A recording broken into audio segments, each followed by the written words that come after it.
¿Qué tal amigos? ¿Cómo están? Mi nombre es Daniel Armas y estamos aquí una vez más en Clave Familia a través de Canal B.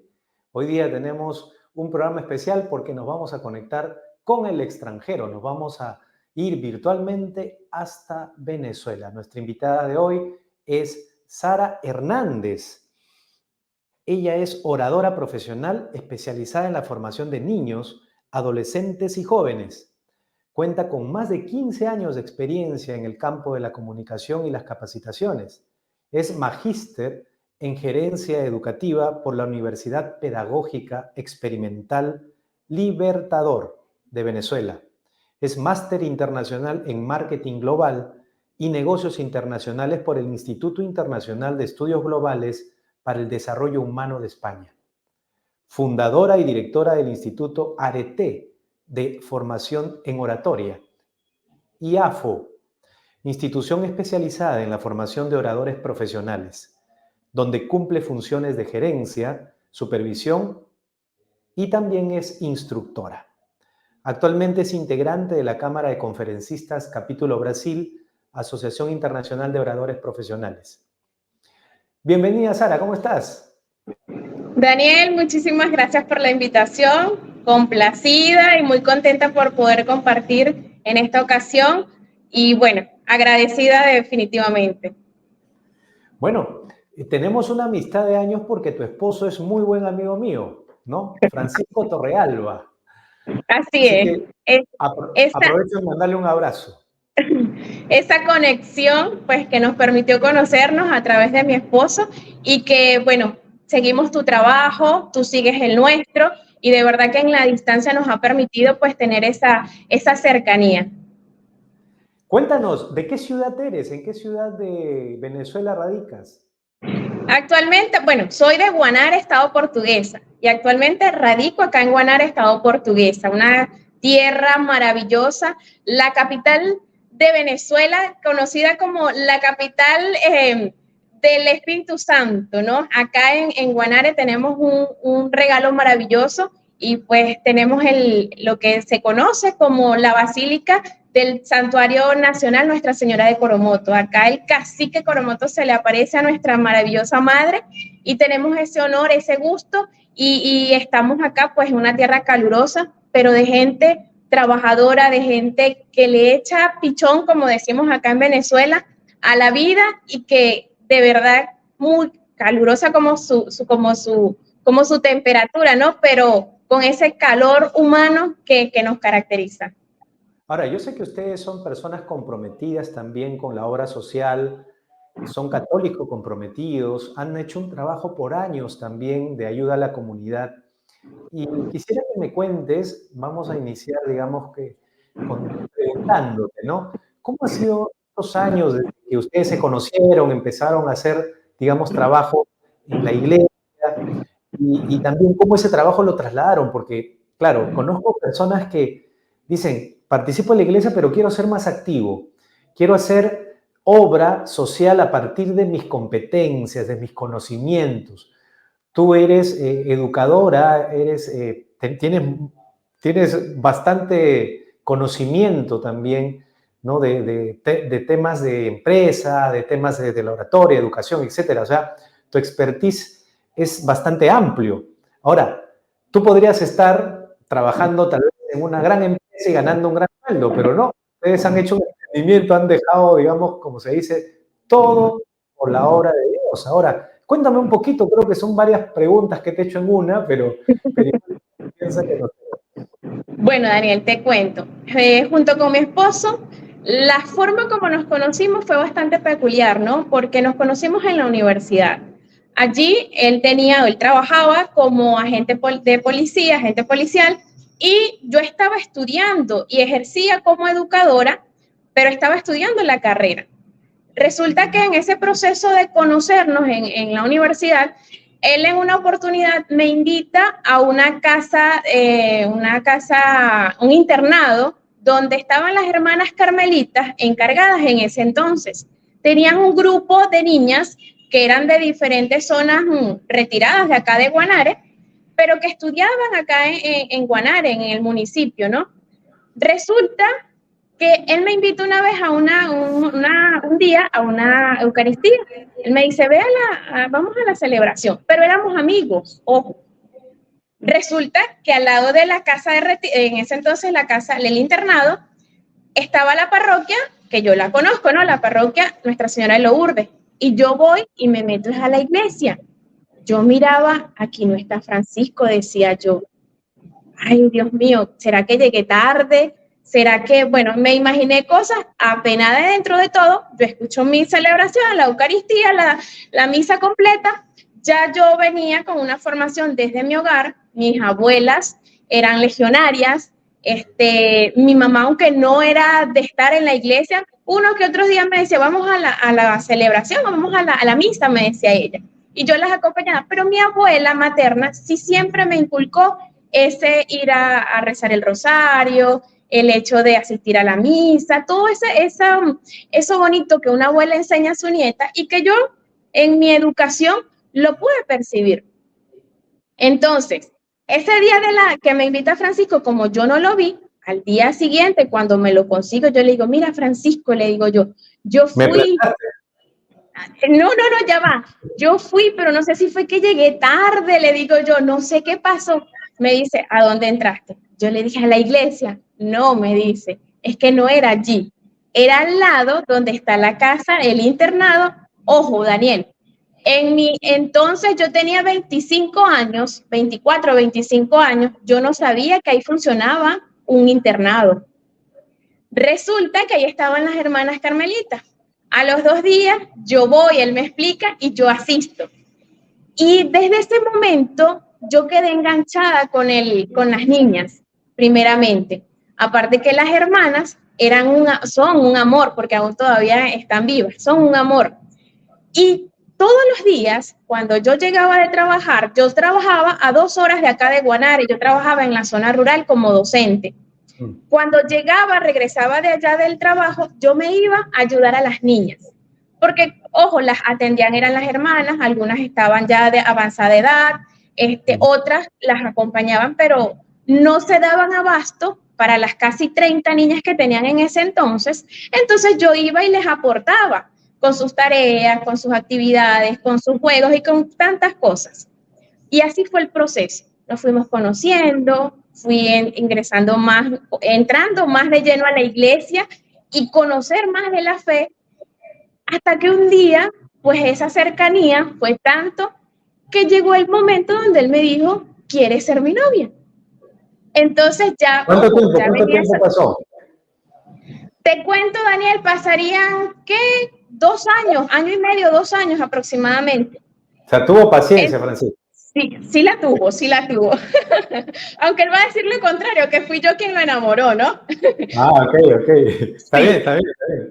Entonces, cuando iniciamos el proceso de noviazgo, ya había una mirada de fe, ya había una cercanía, ya los dos tenían, ojo, él más que yo, obviamente, porque ya él tenía una formación mucho más amplia. Sin embargo, yo no me he alejado nunca de mi fe católica. Desde que nací me bautizaron, me formaron, me educaron en mi fe y siempre dentro de mi proceso y de mi desarrollo estuve allí. Bueno, a todas estas pasaron 3 años y medio y todos nos dedicamos, asistíamos a la misa, estábamos con las hermanitas, entonces dio todo el proceso muy bonito. A los 3 años y medio nos casamos. Ojo, cuando planificamos el matrimonio fue con 1 año de antelación, todo muy tranquilo, muy dentro de lo que nosotros queríamos, nada despampanante, nada extravagante, sino la cercanía de la familia, que es algo que nosotros siempre hemos valorado y que siempre dentro de nuestro caminar ha sido el objetivo. Nos casamos y allí fue donde empezó el proceso. Al año siguiente, enseguida yo salí embarazada. Recuerdo, y es algo maravilloso porque nosotros nos casamos en diciembre y en enero nos visitan acá en Guanare las reliquias de Santa Teresita. Y las hermanas carmelitas estaban en el proceso y nosotros las apoyamos, estuvimos con ellas y estuvimos en todo lo que fue la planificación. Y en esa visita, nosotros le pedimos a Santa Teresita que intercediera para que nosotros pudiéramos ser padres. Y justamente, Daniel, en esa visita se dio el proceso y quedé embarazada. De hecho, mi niña cumple su cumpleaños es en septiembre. De enero a septiembre estuvimos tranquilamente un embarazo y vivimos ese proceso maravillosamente. El día que nace la niña, el 9 de septiembre, las hermanas ya habían empezado un proceso antes de eso de entregar la casa del internado, porque ya las hermanas estaban de edad avanzada y toda una reestructuración que hubo dentro de la comunidad. Entonces, ese día, cuando ellas entregan al obispo, a Monseñor, el Monseñor llama a Francisco y le entrega las llaves de la casa del internado, que nosotros como familia ahora nos íbamos a encargar de llevar a cabo el proceso dentro de la casa de retiro, que pasó a ser casa de retiro. Y allí estuvimos con las actividades, con quienes los movimientos de la iglesia, quienes iban, hacían sus actividades. Estuvimos cumpliendo allí todo un bonito caminar que fortalecía cada vez más nuestra fe, que nos acercaba y que nos unía más como familia. Y en ese camino, por supuesto, lo que nosotros siempre buscábamos, que era fortalecer, hacer que la familia fuera, por supuesto, reconocida como siempre lo ha sido, pero que nosotros pudiéramos aportar también desde lo que hacíamos. Pero antes de eso te interrumpo para preguntarte, ¿tú seguías trabajando en ese colegio donde te ibas 2 horas y él tenía otro trabajo? No. ¿Dejaron todo? Nosotros cuando yo salgo embarazada, ya yo no podía viajar más. De hecho, el tránsito hacia allá era a través de colas, la carretera era una carretera de piedras y me diagnostican 2 hernias discales. En ese proceso nosotros decidimos, en mi caso, que no continuara trabajando allí. Gestionamos para un traslado, para un cambio acá a la ciudad, no se logró y decidí renunciar. Allí fue que Francisco también decide renunciar a lo que era la policía. Ya él estaba cumpliendo otras funciones. Sí. Ya él cumplía otras funciones, pero él decide que ya también lo iba a dejar. Y fue cuando entonces decidimos crear nuestra empresa, que es IAFO, el Instituto Arete de Formación en Oratoria, porque ya veníamos trabajando, no de forma permanente ni de lleno, pero sí lo hacíamos a través de talleres, actividades que nos permitían a nosotros, pues, cumplir también con esa área que nos apasionaba y que nos apasiona, pero que todavía no nos habíamos metido de lleno. En ese caminar, bueno, decidimos, esto es lo que vamos a hacer. ¿Pero fue un paso así de fe radical o fue que hubieron signos de que iba a funcionar? Ya va, la oración siempre estuvo, pero no fue una decisión que Dios primeramente nos permitió ir asumiendo de una forma casi radical, Daniel, porque te digo que fue donde nosotros caímos en cuenta, ya va, aquí no podemos continuar, que tú te vayas todo el día, que tengamos a la niña y dónde vamos en qué momento vamos a convivir como familia. Entonces decidimos en oración, en las manos de Dios, pero decidimos dejarlo, porque eso nos permitió a nosotros también dar ese salto, dar ese paso de fe que, ya va, si nosotros confiamos en Dios, creemos en Dios, le creemos a Dios, entonces el momento es cuando ya tomemos la decisión de lleno. Y así fue, toda la familia, bueno, que ustedes están locos, que cómo se les ocurre, que piensan, que, bueno, nos cayeron todos encima. Pero esto no nos detuvo porque si algo nosotros hemos mantenido es que nuestras decisiones, aparte de ponerlas en manos de Dios, nuestras decisiones tienen que ser y son respetadas por quienes están a nuestro alrededor. Porque siempre que las hemos dado, esos pasos que hemos dado, nos han permitido saber que quien nos guía a nosotros no somos nosotros, sino que es Dios quien nos lleva, quien nos encamina por donde debemos seguir.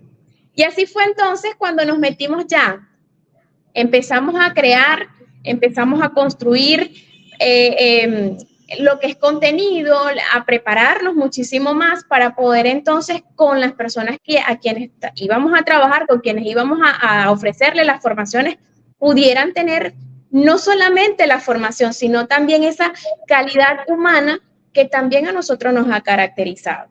Y fue entonces cuando empezó ese recorrido con ese paso que dimos y por supuesto bendecidos primeramente por Dios.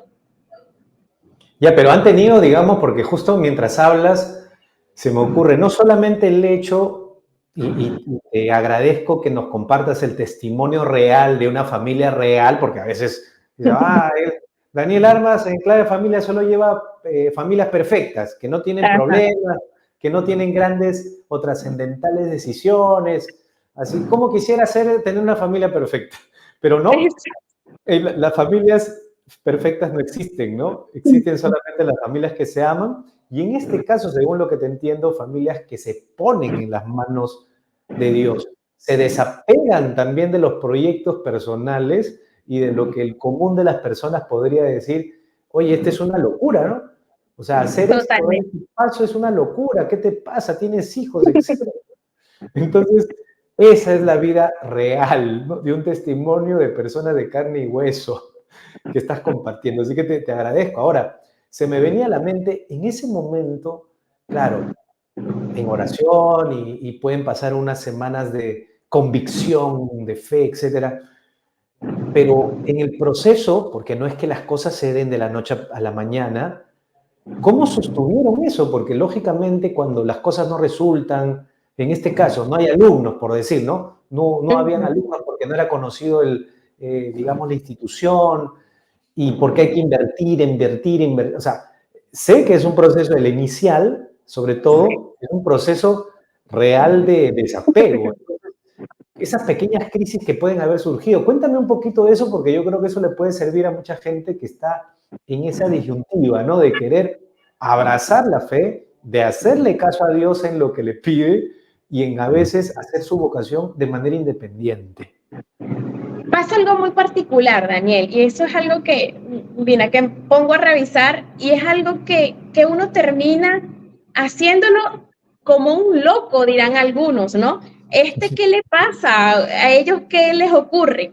Sin embargo, nosotros en ese caminar donde decidimos dejar nuestros trabajos, no dependíamos de nadie, no teníamos quien nos sustentara económicamente, porque realmente es algo que uno lo escandaliza y da miedo, da temor.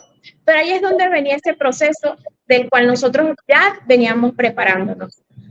¿Cómo hacer y cómo creerle a Dios para poder cada uno de nosotros hacer desde lo que hemos aprendido, mantenernos firmes en esa fe?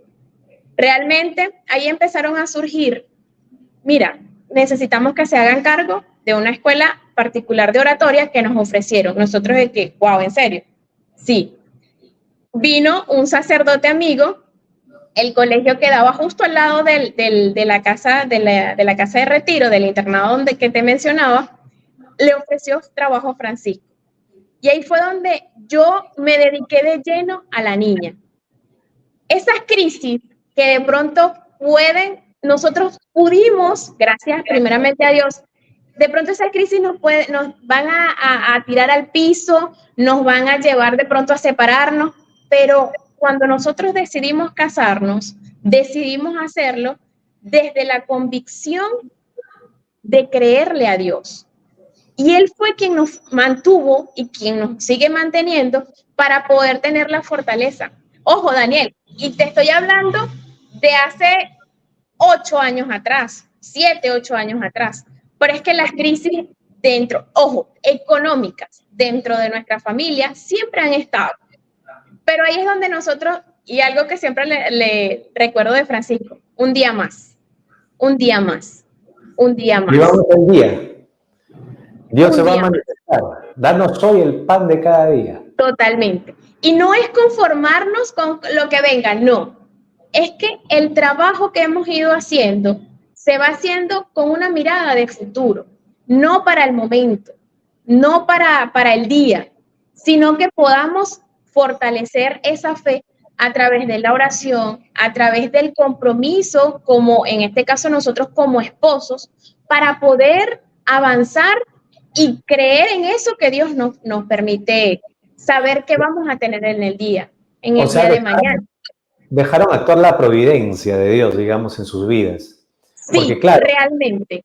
si hubieran tenido un tío millonario que le dice, no se preocupen, Francisco y Sara, si les va mal, yo los voy a soportar, digamos, les voy a dar, los voy a auspiciar, les voy a dar el capital. O sea, no Pero había no lo tuvimos.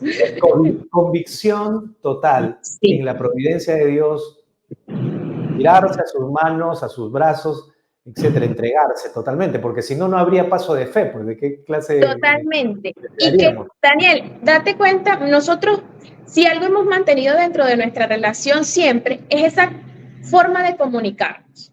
No estamos de acuerdo, ¿qué podemos hacer? ¿Qué Eso es podemos algo muy plantear? interesante lo que me vas a decir. Cuéntame cuál es su secreto, a ver, para comunicar. Mira, el secreto, creo que primeramente es Dios, dame paciencia. Ya. ¿A quién tiene que tener más paciencia, tú o él? Yo creo que los Yo dos, lo veo un tipo bastante los dos. pacífico. Mira, no te digo ni más él ni más yo, los dos, porque Ya. ninguno de los dos somos fáciles. Eso lo reconozco y a diario cuando lo conversamos siempre lo Y los dos decimos, ¿no? pueden tener razón en algún momento, entonces yo quiero la Exacto, pero razón. llega un punto donde alguno de los dos tiene que ceder. Alguno de los dos tiene que ceder. No, porque no se trata de una batalla donde quién es el más fuerte, sino que se trata de un camino donde los dos caminan o van hacia el mismo horizonte. ¿Qué es la gran diferencia de pronto del pensar que dentro de un matrimonio, dentro de una relación, vamos a ver quién es el que manda? Y es algo que nos han vendido, algo que hemos visto en la actualidad de una manera muy recurrente. ¿Por qué de pronto como familia, ya va, no estoy de acuerdo, pero no me parece, pero poder plantear alternativas, opciones y también permitirle al otro que dentro de lo que proponemos veamos que nos funciona mejor? En nuestro caso, siempre tratamos de conversar. Mira, en la noche hay días que a veces esta semana no hemos tenido chance para nosotros, pero para nada. Sin embargo, no siempre buscamos ese rato, ese espacio donde ya va, ven acá, vamos a conversar. Y que lo otro, no nos gusta que hayan terceros que se puedan involucrar dentro de la relación. El único tercero, ojo, y es el primero, es Dios.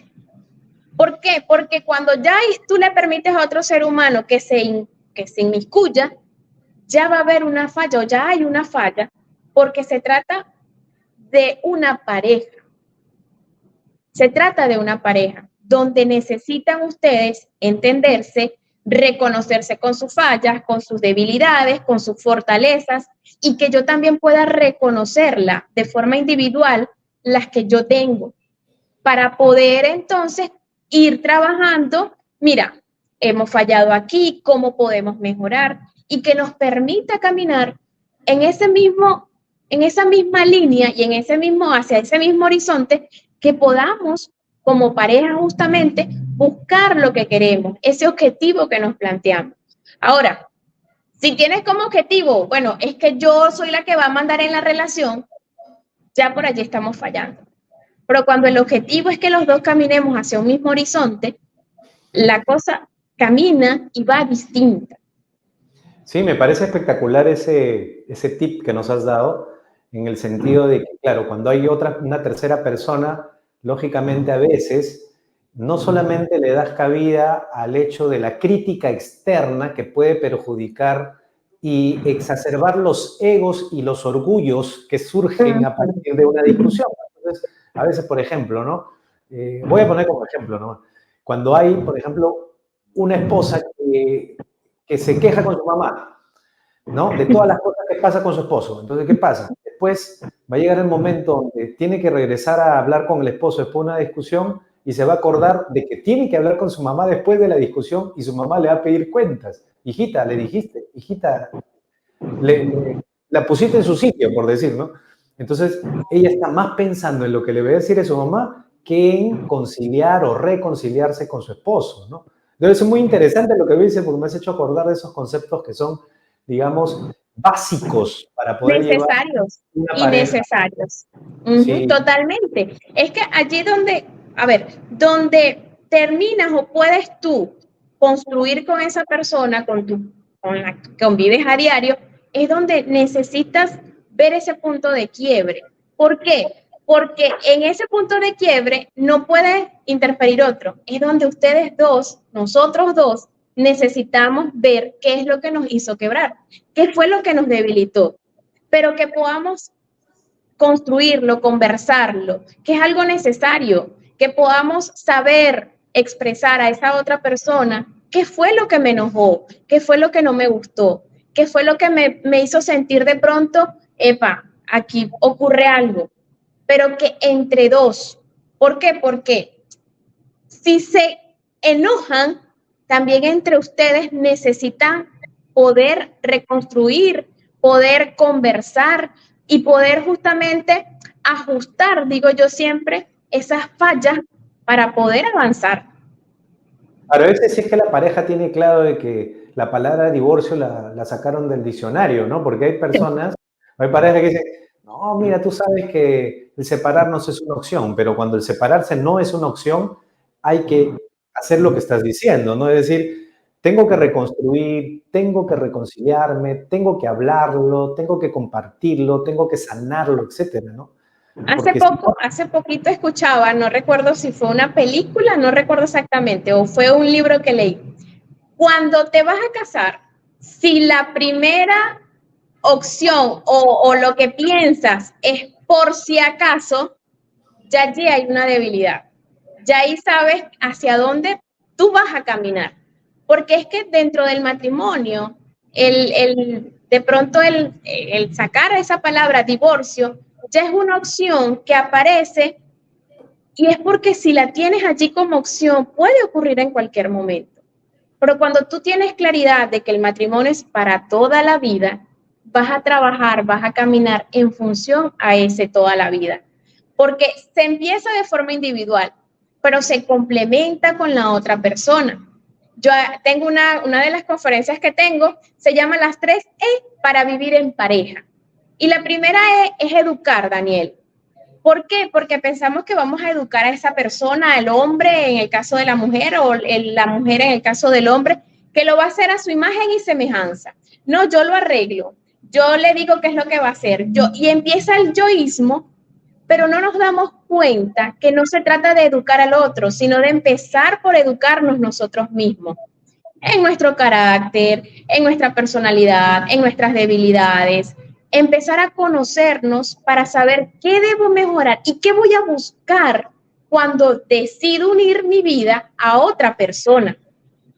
Entonces, ese educar pasa ¿por qué? Porque empieces primero por mí, porque en esa misma línea, entonces empezamos nosotros a entendernos, empezamos como pareja a conversar, a ver qué vamos a ajustar, a ver cómo vamos a construir ese camino para que podamos llegar hasta que la muerte nos separe. sígueme contando lo de la C, me pareció muy interesante. Ah, La ok. primera Bueno, C, esa es la primera, educar, ¿no? La segunda es entender. Entender que la vida en pareja es un regalo maravilloso. ¿Y quién nos da ese regalo? Dios. ¿Y cómo no tener o cómo no afianzarnos en él si nosotros necesitamos de su misericordia, de su sabiduría, de su providencia? Necesitamos de la plenitud de Dios para poder entonces entender que ese regalo tenemos que valorarlo, tenemos que cuidarlo, tenemos que saber quitarle ese lazo, pero sobre todo que puede que nos ayude a caminar. Entonces, cuando nos educamos nosotros, entendemos, entonces le encontramos el sentido a la vida en pareja. ¿Por qué? Porque ya allí tenemos claridad hacia dónde vamos a ir. Por eso, ojo, lo que nos decías hace un momento, lo del divorcio. Cuando ya yo pongo el divorcio como una opción por si acaso, ya sé que no le he encontrado el sentido a la vida en pareja. Sé que puede en cualquier momento que no me guste algo, voy a correr por la tangente. Pero cuando yo le encuentro ese sentido, cuando yo sé que me unía a una persona para toda la vida, allí es donde nos permite a nosotros saber, crecer, pero sobre todo fortalecer esa vida en el matrimonio. Sí, me parece fantástico ese entender que la vida en pareja es un regalo, ya porque no tenemos dos vidas, tenemos una sola y a veces la malgastamos, ¿no? O la gastamos mal, de alguna manera, Sí, en pleitos, en discusiones superfluas o infructuosas, o a veces hasta tan insignificantes, porque nada en totalmente. la vida, en realidad nada en la vida o ningún éxito en la vida justifica el fracaso en la familia, ¿no? Nada, La en familia, absoluto. De hecho, nosotros tenemos algo particular y creo que en una de las entrevistas cuando estuvimos con Francisco, lo comentábamos, que nosotros tenemos un gran reto como esposos, como familia. Y es algo que falta y que necesitamos pregonar, que es la coherencia. ¿Por qué? Porque de pronto vemos las fotos maravillosas y esto y lo otro y andan, ay, chévere, pero dentro del hogar, ya en casa, es casi que un infierno. Pero nosotros tenemos algo y creo que también eso nos permite madurar, crecer. Y es que dentro de lo que hacemos como empresa, es que nos van a ver a nosotros como familia y que nos ven como familia. sí, justamente estamos hablando con Sara Hernández, estamos conectados hasta Venezuela y bueno, ahorita enseguida regresa porque parece que ha habido un tema ahí con la conexión. Igual, ella nos explicaba algo muy interesante con respecto a lo que es el hermoso regalo de ser familia, de tener una pareja, de tener hijos, de ese regalo, creo, insustituible, ¿no? Y esa forma que tiene Dios también que tiene Dios para hacernos felices, ¿no? Porque estamos aquí en el mundo para ser felices, para ser dichosos, a partir de tener, digamos, esa posibilidad de cultivar valores, principios que nos hacen, pues, ser mejores personas. Muy interesante ese punto. Sarita, regresaste. Muy bien. Volvimos. Mira, me pareció interesante eso que decías acerca de buscar ser una mejor persona, porque, claro, muchas veces queremos que el otro cambie, que el otro sea mejor, que las actitudes negativas del otro sean subsanadas y con el enseñarle a, etcétera. Pero yo me quedé con esa parte muy interesante con respecto a que si tengo que enseñarle a alguien a ser mejor, tiene que ser a mí mismo, para poder Sí, dar lo mejor al otro, porque no hay forma de dar algo que no tengo. que no Entonces, tengo. Uh-huh. exacto, entonces es muy interesante el hecho de que tengo que ver la manera de ser una mejor persona.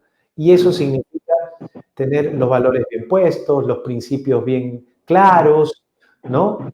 Eh, el hecho de las virtudes también. Para alejarnos de los vicios tenemos que cultivar las virtudes. O sea, no hay forma Nosotros Total, de nosotros como familia tenemos la obligación de educar a nuestros hijos en valores y principios. Eso no hay discusión, por lo menos para nosotros, ¿no? Ahora, ¿cómo nosotros vamos a irlos educando si no nos educamos a nosotros mismos?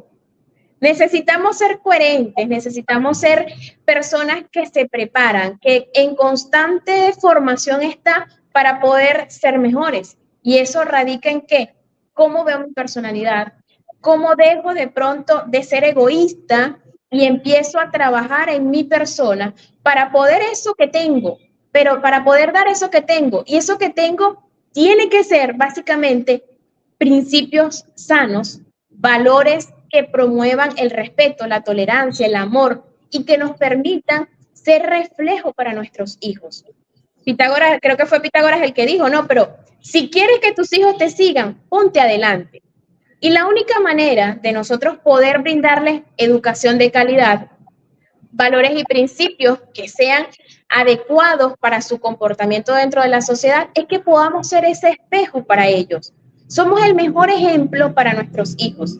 Por tanto, nuestra preparación tiene que verse, tiene que darse desde la forma o desde la perspectiva del poder aportar y del poder ayudar al otro, fortaleciendo desde casa lo que nosotros tenemos. Ya, pero tengo una pregunta ahí, Sara. con Dime. respecto a lo que el mundo vende a los demás. Es decir, tu hija va a salir a un mundo que no necesariamente piensa como tú o como Francisco. Claro. Entonces, ¿qué hacer frente a eso? ¿Qué consejo nos puedes dar frente a eso? Que nuestros hijos van a salir a un mundo donde la mayoría no piensa como nosotros. Ahí es donde viene el trabajo de formación, Daniel, de preparación en casa, de cómo lo que yo voy a darle viene no solamente de palabras, sino de acción. Cómo mi ejemplo, cómo mi accionar va a repercutir en mi hijo, y cuando se vaya a la calle o cuando salga a ese mundo, pueda darse cuenta qué es lo que le toca vivir, pero sobre todo qué es lo que tiene que hacer. Hace unos días me pasaba con mi niña, ¿no? Les tocó hacer una actividad grupal. Fue en el salón. Cuando la voy a buscar, me dice, mamá, mira que fulano esto, que me dijo, que el otro hizo, que esto, que lo otro. Y mañana no vengo al colegio. ¿Cómo? Le dije yo. No, tú mañana vienes al colegio porque tú necesitas esas situaciones, necesitas vivirlas cotidianamente, porque esa es la realidad a la cual te vas a enfrentar. Yo no te voy a encerrar en una bola de cristal, porque yo necesito que tú veas, que tú entiendas eso que se llama vida, y que eso te va a permitir a ti saber tomar decisiones, saber accionar, saber cómo actuar para poder encontrar esas soluciones adecuadas, sin ofender, sin dañar, sin menospreciar a nadie, sino que desde esa perspectiva tú puedas entender, epa, ¿qué está ocurriendo? ¿Qué está pasando? ¿Cómo ahora voy a reaccionar? ¿Cómo voy a accionar? Pero para ello necesito que en casa podamos brindarles herramientas. Esas herramientas que les van a permitir que su personalidad se pueda construir desde una base donde la solidez sea la esencia. ¿Y esa solidez parte de dónde? De lo que yo voy a ir educando, formando, dándole para que pueda entender cómo aplicarlas luego en la cotidianidad. Sí, me quedó claro el hecho de preparar, ¿no? Yo tal vez complementando lo que estás diciendo, también infundirle las virtudes de la prudencia, de la justicia, también la templanza y sobre todo la fortaleza, porque va a necesitar tener un carácter fuerte para poder enfrentar lo que se viene, ¿no? Tiene que tener temple, ¿no? Templanza también para poder enfrentar. De verdad que la sociedad está muy complicada. No podemos escondernos, no podemos hacer que nuestros hijos estén en una burbuja, así que es un gran reto. Ahora, yo me he enterado, Sara, tú estás haciendo un trabajo justamente para los niños y para las familias, ¿no? Sí. Estás haciendo un libro que está a punto de salir, digamos, del horno, ¿no? Que se titula La Oratoria, una aventura en familia. Quiero que me cuentes un poquito de este proyecto, cómo nace, qué es lo que te lleva a crearlo y a hacerlo realidad, y qué tiene un poquito, no me des tampoco demasiados detalles, porque lógicamente queremos que los papás también en algún momento pues lo tengan consigo, ¿no? Pero quiero que me cuentes la historia de este proyecto. Mira, es un proyecto que nace justamente en enero. Francisco, en diciembre, ya él había terminado su libro. Entonces, tocaba también empezar, porque él se enfoca en la parte de adultos, ¿no? Pero entonces me dice, necesitamos que puedas o que podamos sacar algo para los niños, para los chamos. Y yo, bueno, tienes razón, si ya hay para adultos, ahora como empresa ofrecer algo también para los chamos. Y en enero él me dijo, tienes ya que empezar a trabajar en tu libro. Y yo, sí, es verdad. Yo soy un poquito, y ahí sí lo reconozco, ¿no? Yo soy un poquito más de posponer las cosas. Él no, él es más velocidad, ¿no? Sin embargo, en enero yo dije, no, tienes razón. Tengo que dedicarme, tengo que sentarme y a preparar, porque material tenemos, contenido tenemos. Ya lo que me toca es estructurarlo, presentarlo para que pueda ser agradable para los chicos. Y empieza el proceso de yo empezar a escribir. Empiezo a escribir, a escribir. Él me impulsa porque él me dice, mira, si tú no le pones fecha, no lo vas a hacer. Y él siempre me lo repite, no solo a mí, a todas las personas que están a su alrededor. Y yo, tienes razón. Yo siempre me planteé entre mayo y junio. Esos eran mis 2 meses de fecha tope para poder tener el material. Él saca su libro, llega su libro, toda la emoción, todo chévere, todo muy agradable, la gente le gustó muchísimo y entonces ya él decía, por ahí viene el de los chamos, por ahí viene el de los chamos. Y yo ojo, dentro de toda, quizás pudiera verlo como esa presión termina siendo el ancla que me termina empujando. Entonces empiezo a escribir y empiezo a crear. Ya, mira, el libro tomó como 3 formas distintas, creo, ¿no? Hasta que logramos obtener el resultado. Es un material que queremos ofrecer para la familia. Ciertamente los ejercicios son pensados para que la familia los trabaje junto con los chamos. Puedes empezar con niños desde los 5 años de edad hasta los adolescentes, un adolescente de 14, 15 años, y esos ejercicios van a permitirle, ¿no?, ir teniendo conciencia, que es lo que nosotros siempre hacemos énfasis, en eso que se trabaja desde las habilidades sociales. La oratoria se entiende o comúnmente se dice que es el arte de hablar en público, pero para hablar en público necesito hablar conmigo primero. Esa comunicación intrapersonal que yo necesito saber, conocerme para luego poder comunicar, transmitir un mensaje a quienes están fuera. Y por allí nace esa idea, ese libro, donde buscamos que en eso mismo que veníamos conversando, Daniel, cómo fortalecer la comunicación de la familia, cómo fortalecer dentro de la familia esa cercanía, este material pueda funcionar para que papá, mamá, los hijos se puedan crear o puedan construir un camino desde la oratoria para poder hablar a otros. Por eso le hemos puesto como título la oratoria, una aventura en familia, porque se trata de disfrutar ese proceso. Comúnmente vemos que el educar se convierte en algo, vamos a decir, tedioso, de pronto, concha, le tengo que ayudar a mi hijo en una tarea, tengo que ayudar a mi hijo en alguna actividad. Pero cuando lo vemos desde la forma de que nos pueda beneficiar, que nos pueda unir como familia, desde esa perspectiva es lo que queremos presentar. Es un libro práctico que tiene 14 ejercicios. Y esos ejercicios, la idea es que papá, mamá o el adulto que acompaña al niño pueda hacerlos también. Porque se van a dar cuenta que necesitamos, si no conozco de oratoria, necesitamos tener las herramientas para poder que esos ejercicios aplicarlos con ellos. Entonces, yo también, y una observación dentro del libro, es que podamos hacerlo junto con ellos, para que puedan ellos ver también esa vulnerabilidad, esa forma de entregarse a lo que están haciendo y que se logre el objetivo, que es que se pueda disfrutar ese aprendizaje y ese desarrollo de habilidades sociales desde la familia. Sí, me parece espectacular. ¿Sabes por qué? Porque, como lo decías, tiene que salir desde dentro, es decir, del conocimiento interno de uno mismo para poder llegar a la competencia de expresar, que es todo un arte, ¿no? El arte de hablar en público.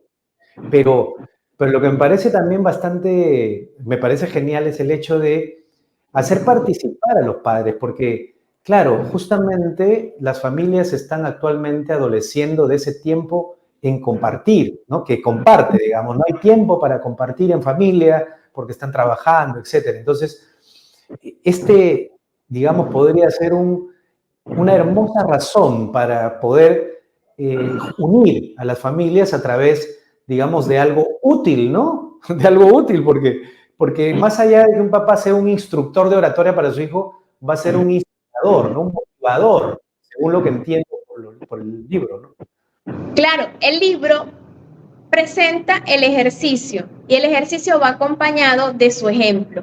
Pero obviamente, de pronto si es papá el que lo empieza a leer, poder entonces desde esa cotidianidad, porque muchas veces, Daniel, vemos o pensamos que para que el niño sea un orador necesita manejar todas unas herramientas donde va a sobresalir, y no.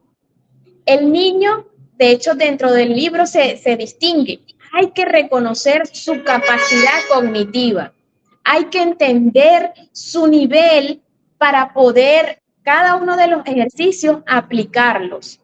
Porque no es lo mismo que tú le exijas a un niño de 5 años que te hable de lo que le gusta, a que le digas a un niño de 14, 12 años que te hable de lo que le gusta. Sin embargo, es un ejercicio que ambos pueden hacer. Es un ejercicio que desde su nivel cognitivo lo pueden aplicar tranquilamente. Pero para ello necesitamos entender como adultos, seamos padres, seamos tíos, seamos abuelos, seamos amigos, pero necesitamos entender primero nosotros como adultos que ellos tienen una capacidad, y esa capacidad cuando nosotros le sobreexigimos porque queremos que el niño destaque, le estamos haciendo un daño. Por lo tanto, necesitamos entender que ese proceso permite y ayuda justamente que el niño empiece a conocerse, y como adulto yo tengo que respetar ese proceso también. Que no se vea que porque el libro está allí, de pronto creemos que es que el libro lo va a convertir en un orador exitosísimo. No, porque entonces estamos limitando sus capacidades, estamos limitando su forma de expresar lo que siente, lo que puede ser, lo que puede hacer también. Es un conocimiento, ¿no? Porque la oratoria es de largo aliento, ¿no? Como ser humano, completamente. Como ser humano, él necesita saber expresarse, no ser coaccionado ni limitado, que es algo que vemos en la cotidianidad. Y en las formaciones yo siempre le digo a las personas, entiéndanlo, es un niño. No, pero es que tiene que ser, no, él no tiene que ser como, él no tiene que ser como yo adulto quiero que sea. Él tiene que ser como él va descubriendo su proceso, su camino. Lo que yo como adulto hago es acompañar y guiar. ¿Por qué? Porque de pronto se consigue una piedra donde va a tropezar, yo puedo ayudarlo. Ahora, ¿qué me permite a mí esa piedra aprender? Porque también es eso, no puedo limitarlo a no vivir las experiencias de la cotidianidad. Una situación problemática donde pueda resolver un problema, donde pueda buscar opciones para que no se limite. No sé, no puedo, no. Que él tenga, ya va, ese pensamiento crítico que lo pueda desarrollar. Y estos ejercicios van pensados y están pensados con ese objetivo. Claro, para que podamos esas herramientas brindárselas, pero acompañándolo. Porque el pensamiento crítico lo puede tener. La cuestión es cómo lo expresa, ¿no? Claro, porque es que muchas veces los coaccionamos. Entonces, yo siempre le digo a los niños, nosotros tenemos funciones superiores, de orden superior, donde el parafrasear, el analizar, el pensar, el crear, son funciones que cognitivamente hay que aprovecharlas, pero se aprovechan en la medida que se desarrollan. Y si como padres nosotros no buscamos espacios para que ellos puedan hacerlo, ¿cómo le vamos a exigir entonces que lo hagan solo? No, yo me imaginaba una situación, mientras hablabas, que una situación difícil en el colegio, por ejemplo, con alguna otra persona extraña o tal vez un compañero, un profesor, que sea injusto en alguna situación, ¿no? Y que él puede tener un pensamiento crítico, quiere expresarse, pero no tenga las herramientas para hacerlo. Que esto es muy importante porque tener las herramientas para esos momentos difíciles que la vida empieza a... Porque en el colegio es otra historia, ¿no? El colegio es como un mundo paralelo. Paralelo. Exacto. Eso me parece sí, total. No, y que ojo, Daniel, cuando hablamos de desarrollar ese pensamiento crítico, buscamos también es que no nos limitemos a ver las cosas desde una perspectiva. Porque, ok, yo pienso de una forma, pero mi compañero va a pensar de otra. Yo eso debo respetarlo. Pero no quiere decir que los dos o estamos equivocados o los dos tengamos razón. Sin embargo, son puntos de vista distintos que nosotros nos vamos a encontrar constantemente. Y eso ¿qué nos ayuda? Justamente a darle esas herramientas a los chicos que puedan entender esas distintas perspectivas para que desde el respeto, desde la tolerancia, puedan entender que no son los únicos y que no son los que tienen la razón exclusiva. Entonces, eso nos ayuda también y estos ejercicios buscan es que se pueda caminar en ese sentido. Bueno, para ir terminando, quisiera hacerte una pregunta puntual. El libro, este libro, Laboratorio, una aventura en familia, ¿a partir de qué edad uno puede empezar? Es una pregunta concreta. 3 años, 5 años, 10 años, no sé. ¿Cuál es la edad, Sí, digamos, nosotros, mejor edad? nosotros empezamos con los niños a partir de los 5 años.